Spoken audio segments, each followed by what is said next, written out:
고린도전서 2장 1절에서 5절 말씀 봅니다. 형제들아, 내가 너희에게 나아가 하나님의 증거를 전할 때 말과 지혜 아름다운 것을 아니하였나니 내가 너희 중에서 예수 그리스도와 그가 십자가에 못 박히신 것 외에는 아무것도 알지 아니하기로 작정하였습니다. 내가 너희 가운데 거할 때 약하고 두려워하고 심히 떨었노라. 내 말과 내 전도함이 설득력 있는 지혜 말로 하지 아니하고 다만 성령의 나타나심과 능력으로 하여 너희 믿음이 사람의 지혜에 있지 아니하고 다만 하나님의 능력에 있게 하려 하였노라.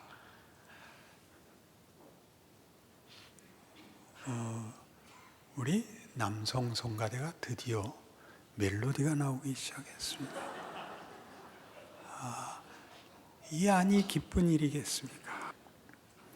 앞에서 우리는 고린도 교회를 향하여 바울이 이 편지를 쓴 목적과 가장 중요한 어떤 신앙의 핵심을 설명할 때에 그것을 명분, 윤리, 도덕 같은 추상적 개념으로 그것을 분석하거나 판단하지 않고 십자가와 예수라는 이름으로 요약되는 하나님의 일하심, 하나님의 능력, 하나님의 지혜를 그 근거로 제대로 기초를 놓아 다른 것들을 판단하도록 요구하고 있다는 사실을 보았습니다.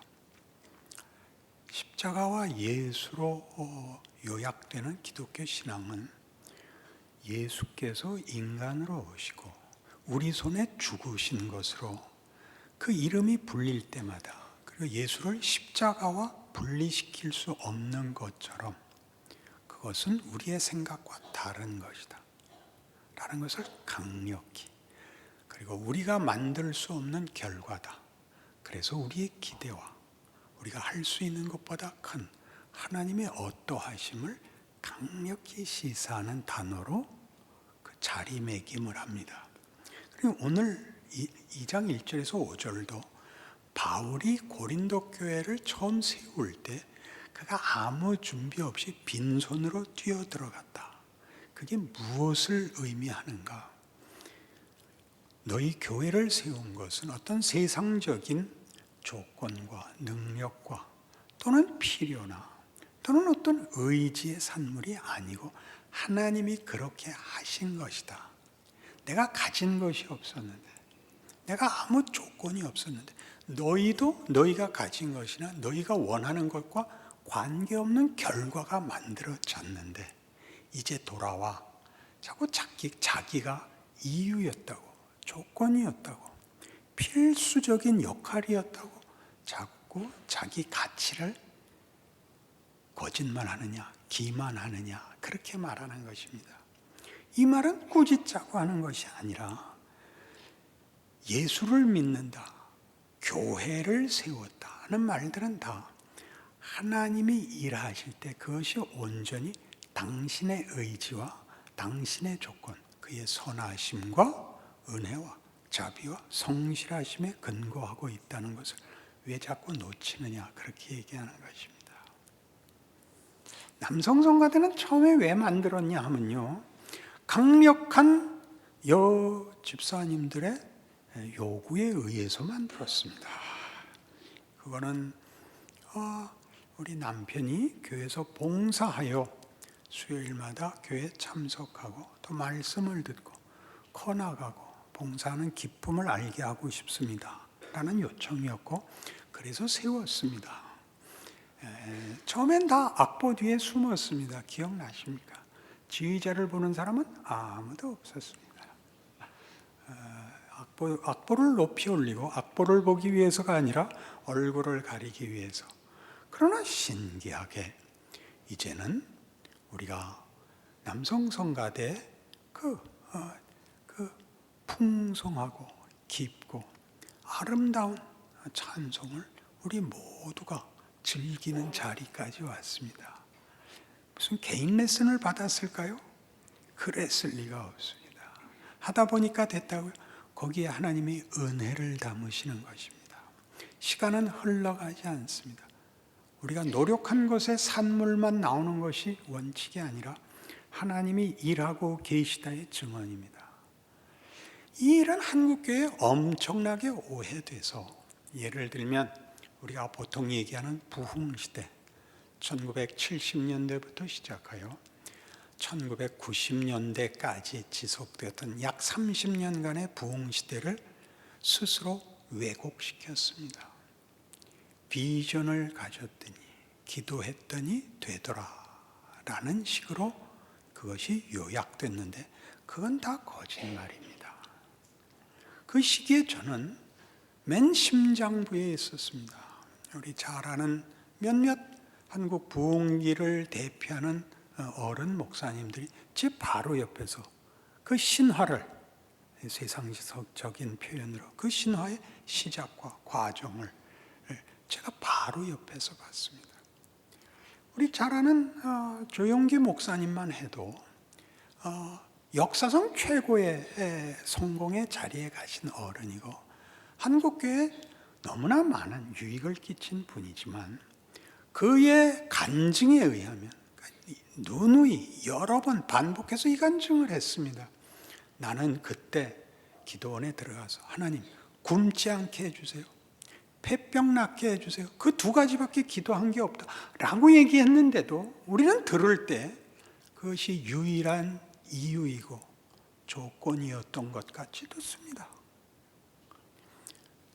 조 목사님은 자기가 얼마나 큰 꿈이나 이런 욕심 없이 처절한 자리에서 시작을 했는가를 성공해서 되돌아보는 감사와 감탄으로 당연히 하셨습니다. 그러나 듣는 사람들에게는 그것이 모든 것의 필수적인 조건인 것으로 들렸습니다. 그래서 우리 시대에는 당연히 이런 조건들이 요구됐죠. 기도해라, 믿음을 가져라 가 조건이 됐습니다. 그러면 다 되는 것처럼, 하나님을 조작할 수 있는 것처럼 되었습니다. 아니요. 부흥시대를 산 저는 너무나 잘 압니다. 그들이 알지 못한 것, 구하지 않은 것, 그런 능력 없는 조건 위에 하나님이 한국교회 부흥시대를 열었다는 것을 압니다.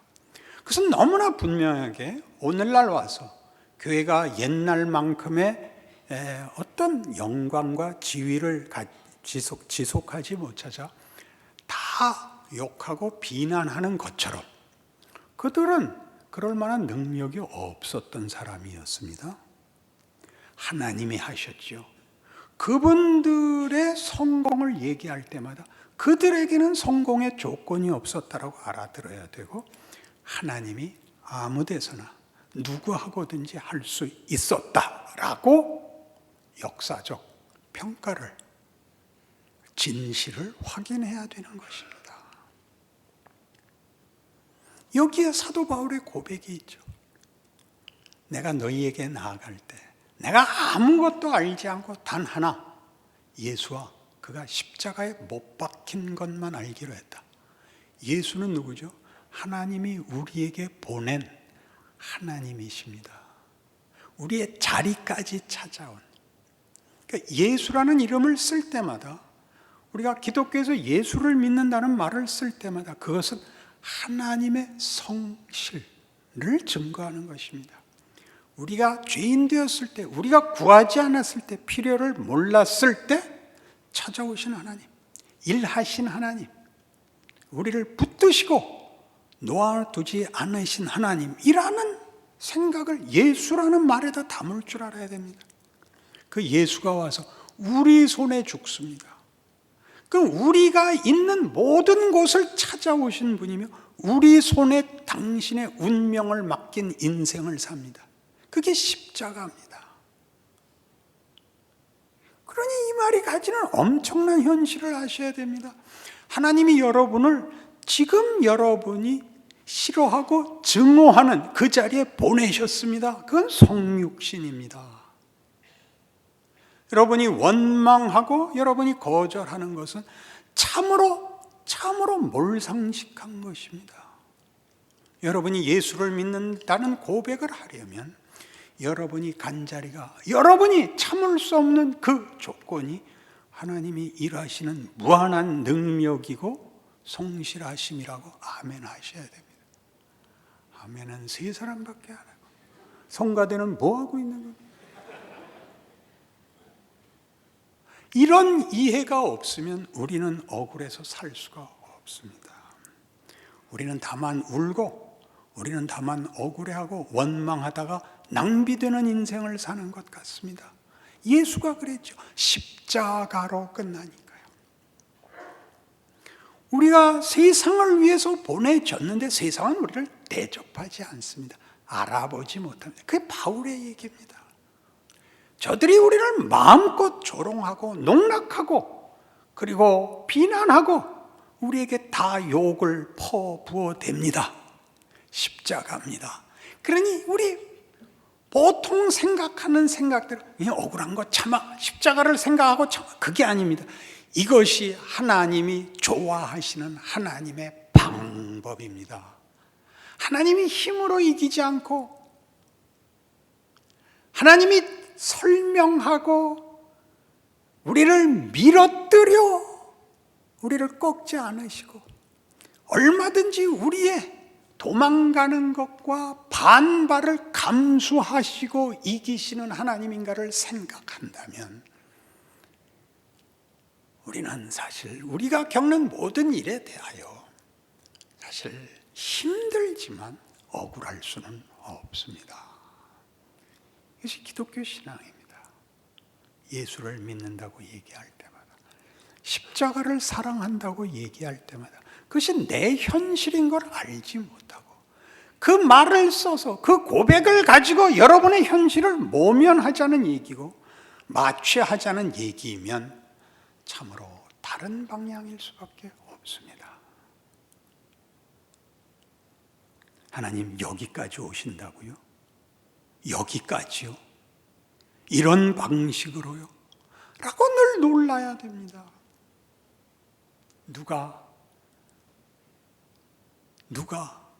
신이 우리를 구원하러 와서 우리 손에 죽겠습니까? 어느 신이 주문을 외워야 나타나고 희생 제물을 줘야 만족하는 강요하는 보상하는 공포의 신과 다르지 않습니까? 그 속성에서 그 성품에서 자비와 인자와 사랑과 용서를 가장 대표로 선언하시는 하나님을 아버지라 가진 것은 얼마나 복된 것입니까? 우리의 생애에서 보는 것입니다. 나를 무기로 가지지 않습니다. 나를 권력으로 요구하지 않습니다. 아무것도 아닌 자로 나를 보내고 있습니다. 그리고 그 기간을 길게 합니다. 우리 신년에 기도했던 거 벌써 잊었죠. 하나님 아버지 올해 잘 살고 우리 자식들 잘 살고 남한테 아쉬운 소리 하지 않고 후딱 지나가게 해주세요. 12월 다 됐습니다. 후딱 지나갔습니다. 매년 후딱 벌써 70년이 가까워오고 있습니다. 하나님 더 길게 일하시는 거죠. 그의 자비와 능력과 기적을, 용서를, 회복을 길게 하고 있습니다. 그게 억울하십니까? 우리는 견디기 힘들지만 그런 하나님을 가진 건 얼마나 감사한 일입니까?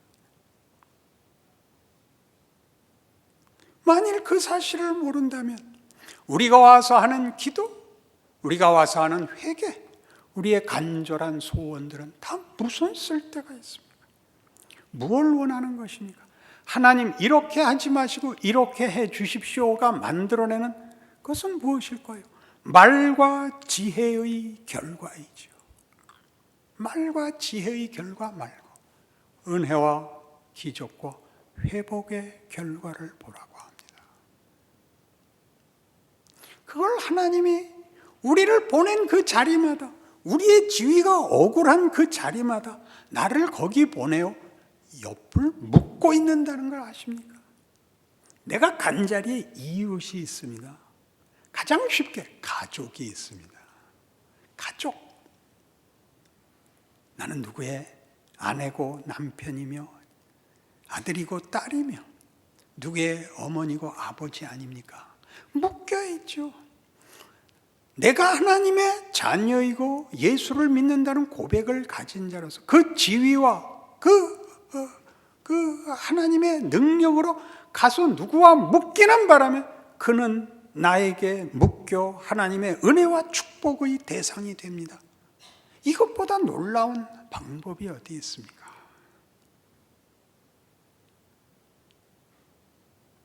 내가 이 시대에 살고 이 나라에 살고 이 사회에 살아서 이 시대와 사회는 하나님의 은혜와 간섭과 붙드심에서 제외되지 않습니다.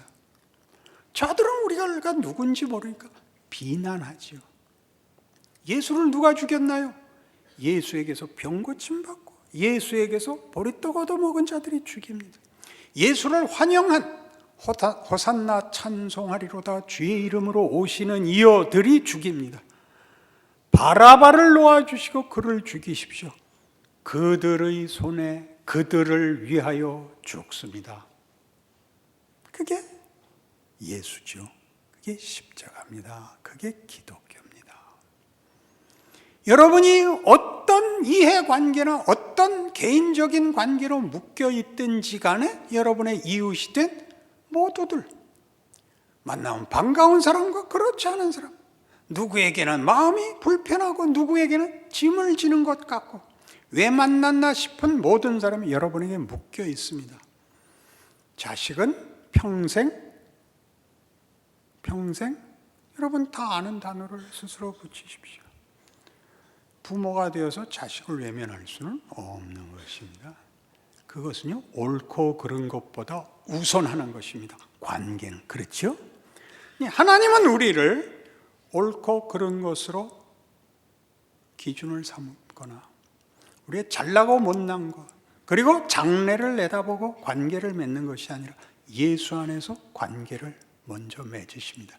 관계란 법보다 우선합니다. 유능함보다 우선합니다. 우리가 가는 모든 자리에 우리가 예수를 믿는다는 고백을 갖고 있는 한 그것은 성육신입니다. 그리고 그 길은 십자가의 길이고 하나님은 그 길 이외에 다른 것은 허락하지 않습니다. 예수의 다른 이름을 주지 않습니다. 그것은 고난일까요? 손해일까요? 고통에 불과할까요?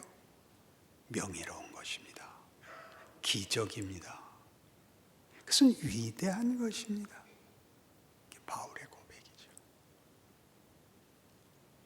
그는 당시 자기가 사역했던 자기와 관계를 맺은 모든 교회들 앞에 특별히 고린도 교회 앞에는 그가 하나님의 신의 사자로서는 도무지 자격이 부족해 보인다라는 비난을 받았습니다.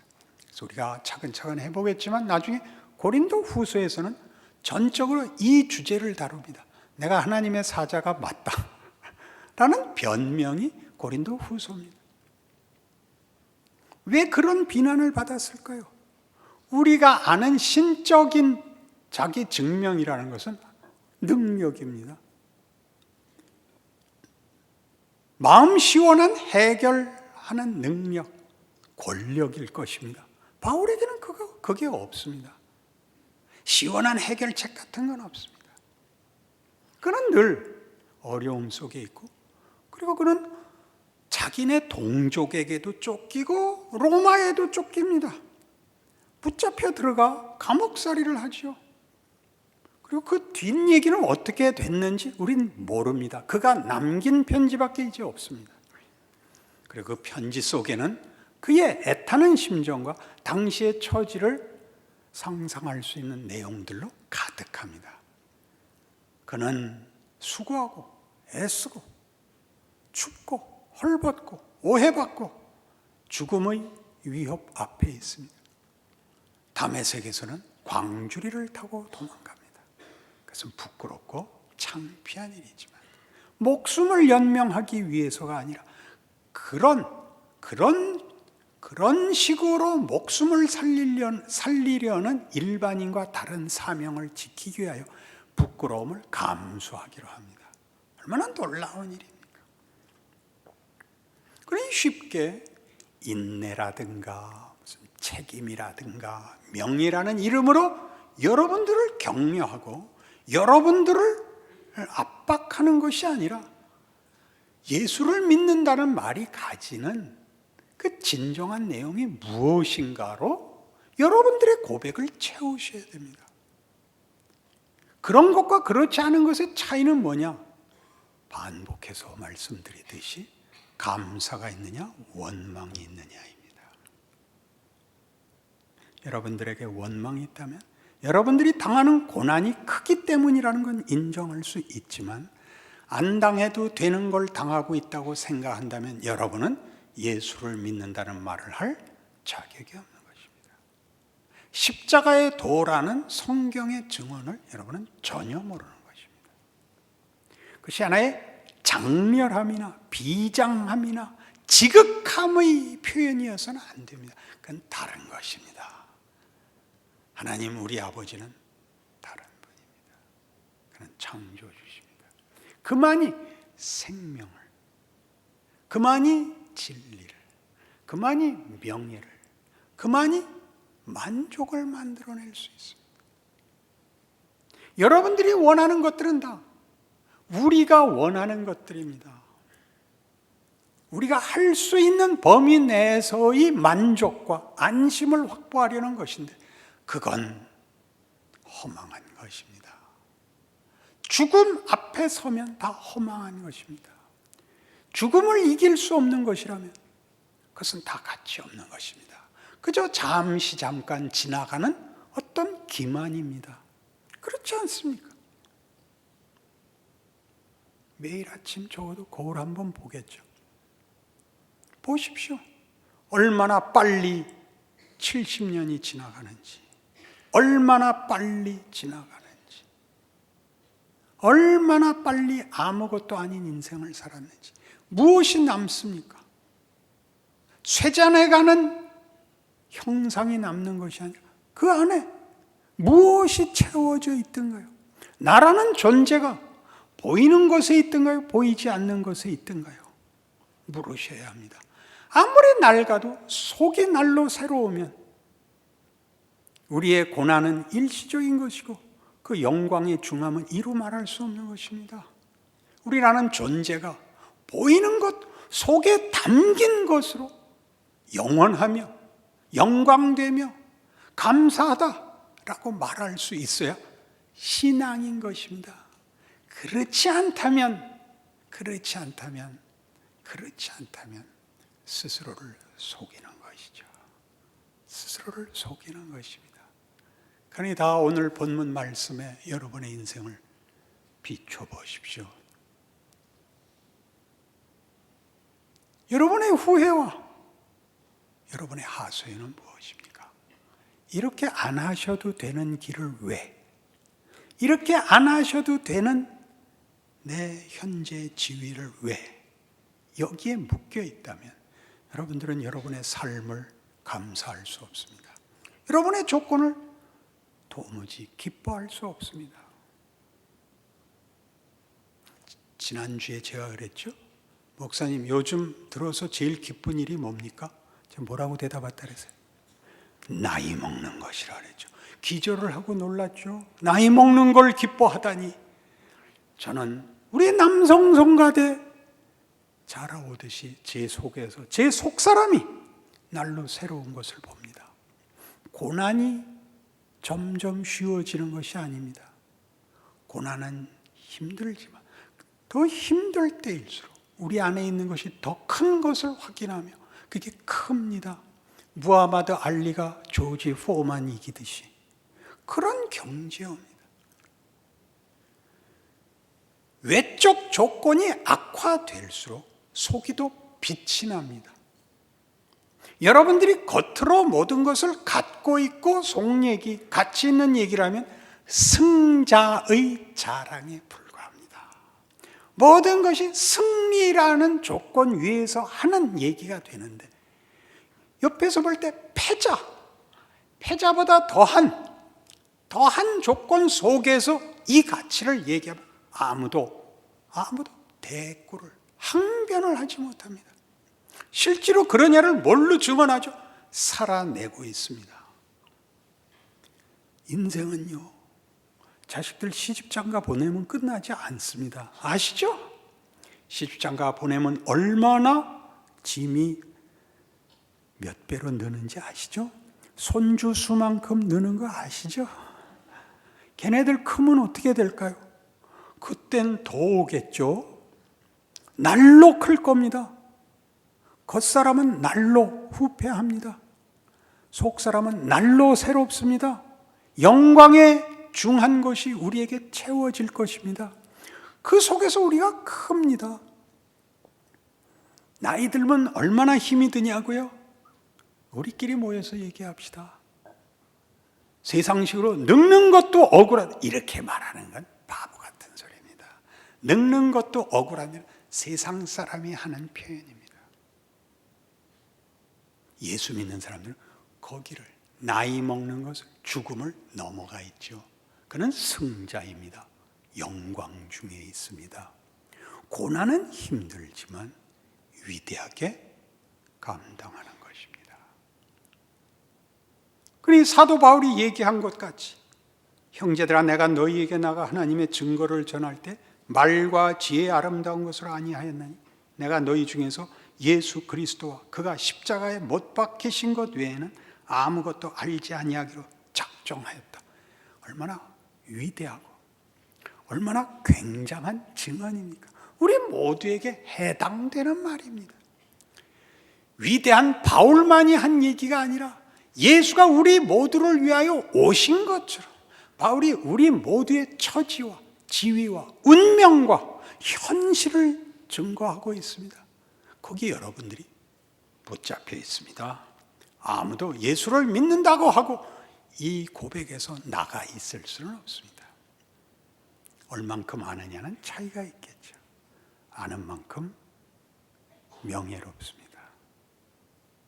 아는 만큼 위대해집니다.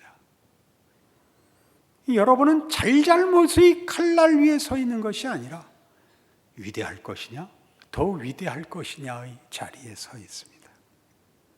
여러분의 존재와 처지, 현실이 하나님의 손 안에서 어떤 조건인가, 하나님이 여기서 어떤 기적을, 어떤 영광을, 어떤 위대함을 빚어내고 계시는가를 여러분 스스로 아셔야 됩니다. 성경의 고백이고 증언들입니다. 놓치면 나만 손해. 그렇죠? 뭐라 그랬어요? 제가 첫 번째 할 일, 교회 오면 웃어라. 그건 대단한 실력이 있어야 되는 겁니다. 웃을 만큼 편안한 사람은 아무도 없습니다. 웃는 것은 믿음이며 용기이며 지혜며 위대한 것입니다. 한번 웃어보실래요?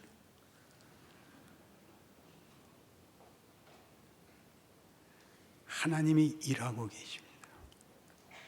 우리가 몰랐을 때 예수가 오셨고 사셨고 죽으시고 부활을 만드시고 우리 모두는 그 승리의 성취 속에 태어납니다.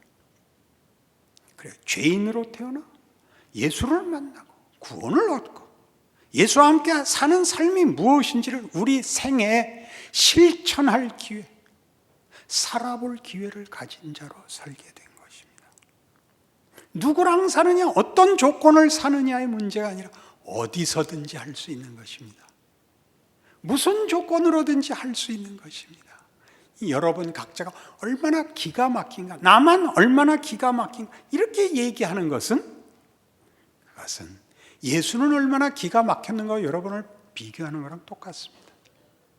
그 안에 우리가 포함되고 있는 이상, 그 밖으로 나갈 수 없는 이상 우리의 억울함은 우리의 믿음 없음의 증거에 불과하다. 우리의 연약함의 증거에 불과하다. 매일 기도하고 은혜를 구해야 하지만 할 수 있는 한 최선을 다하여 믿음을 가지고 내 인생을 산다. 웃는다. 우는 건 안 보여준다. 여러분의 삶을 감수하셔야 됩니다. 위대하게 살아내셔야 됩니다. 많은 열매가 기적이 여러분들이 모르는 과정 속에 있을 것입니다. 예수가 저 골고다에서 십자가를 지고 죽었는데 전 인류와 역사를 구원합니다. 잊지 마시고 이 말씀이 여러분의 생애를, 남은 생애를 위대하게 만드는 말씀이 되도록 여러분 영혼에 못 박아 두십시오. 그리고 위대하게 살아 감사하는 인생 되시기를 바랍니다. 기도하십시다. 하나님 아버지 은혜를 감사합니다. 우리의 인생은 얼마나 무서운지요. 얼마나 굉장한지요. 숨이 막히고 놀라서 어찌할 바를 모르겠습니다. 그것은 우리가 늘 즐겨보는 크고 굉장한 영화를 보는 것보다 몇만 배나 더 커서 실제 상황입니다. 그리고 그것은 하나님이 일하시는 위대함이고 크기와 깊이를 가진 것이라는 걸 알게 됩니다. 영화를 보듯이 우리 인생을 예수를 믿는다는 고백 안에 붙들어 매어 넉넉하게 감당하겠습니다. 쉬운 결말, 쉬운 해결 원하지 않고 더 깊고 더 위대하게, 그리고 숨겨져 있으나 모든 세상을 뒤엎는 하나님의 손길로 살아내겠습니다. 거기서 하나님의 영광과 은혜와 기적을 맛보는 우리의 인생, 우리의 역사 되게 우리를 이 말씀으로 붙들어 매어 승리케 하옵소서.